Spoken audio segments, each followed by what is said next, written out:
యాదాద్రి భువనగిరి జిల్లా చౌటుప్పల్ మండలం Panthangi toll plaza వద్ద వాహనాల రద్దీ కొనసాగుతోంది. Rajaguru traffic DCP Yadadri DCP Rajesh Chandra ఆధ్వర్యంలో టోల్ ప్లాజాల వద్ద పరిస్థితిని పోలీసులు పరిశీలిస్తున్నారు. యాదాద్రి డీసీపీ రాజేష్ తో చంద్రబాబుతో మా ప్రతినిధి Naresh face to face.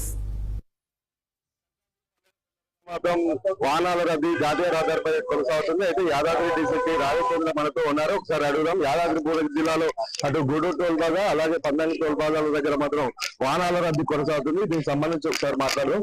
Sir చెప్పండి, యాదాద్రి జిల్లాలో అటు గూడూరు టోల్ ప్లాజా అలాగే పంతంగి టోల్ ప్లాజా ఉంది. ఇట్లా ఈ వాహనాల రద్దీ ఎలా నేర్పిస్తున్నారు? నిన్నటి నుంచి కూడా మనము గమనిస్తే చాలా మంది వాళ్ళ పండుగ సెలబ్రేట్ చేసుకోవడానికి ఆంధ్ర వైపు వెళ్ళడం జరుగుతా ఉంది. నిన్నటి లెక్క తీసుకుంటే సుమారు 45,000 వెహికల్స్ కూడా ఈ టోల్ గేట్ దాటి అవతల వైపు వెళ్ళక మనకు తెలుస్తా ఉన్నది. సో దీనికి తగ్గట్టు ఏర్పాట్లు నిన్న పొద్దున్న నుంచే సిపి రాచకొండ గారి ఆధ్వర్యంలో స్పెషల్ టీమ్స్ ఫామ్ చేసుకుని ట్రాఫిక్ నుంచి ట్రాఫిక్ డీసీపీ గారు ఇక్కడే ఉన్నారు. సో ట్రాఫిక్ డీసీపీ గారు నేను అందరం కలిసి ప్లాన్ చేసుకోవడం జరిగింది. దాని తర్వాత ఇప్పుడు మనకు ముఖ్యంగా ఈ రోడ్ లో వచ్చే ఛాలెంజ్ ఒకటి తిరుపతి దగ్గర కొంచెం రోడ్ కొంచెం నేరోగా ఉంటుంది. దాని తర్వాత మనకి టౌన్ లిమిట్స్ లో కొంచెం రెనోవేషన్ నడుస్తా ఉన్నది. సో దాన్ని దృష్టిలో పెట్టుకుని అక్కడ మనము స్పెషల్ టీమ్స్ పెట్టడం జరిగింది.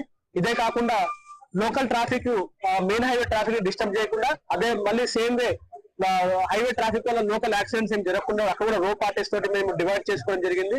అండ్ ఇప్పుడు టోల్ గేట్ తీసుకుంటే టోల్ గేట్ లో మొత్తం 12 గేట్లలో కూడా 8 గేట్లు కూడా అవుట్వర్డ్ కే పెడుతున్నాము. అండ్ మా యాంటిసిపేషన్ ఇవాళ సాయంత్రం వరకు కూడా ఈ ట్రాఫిక్ ఉంటుంది, లేట్ నైట్ వరకు కూడా ఈ ట్రాఫిక్ ఉంటుంది. దాన్ని నియంత్రించడానికి అన్ని చర్యలు కూడా సిపి గారి ఆధ్వర్యంలో తీసుకోవడం జరుగుతుంది. పంతంగి టోల్ ప్లాజా దగ్గర మాత్రం వాహనాల రద్దు కొనసాగుతుంది. వాహనాల రద్దు కొనసాగుతుందో మాత్రం ఇక్కడ పోలీసులు మాత్రం పటిష్ట చర్యలు అయితే చేపడుతున్నట్లు యాదాద్రి డీసీపీ రాజేష్ చంద్ర మాత్రం తెలుపుతున్న పరిస్థితి మనకు కనబడుతుంది. నరేష్, యాదాద్రి నుండి పంతంగి టోల్ ప్లాజా.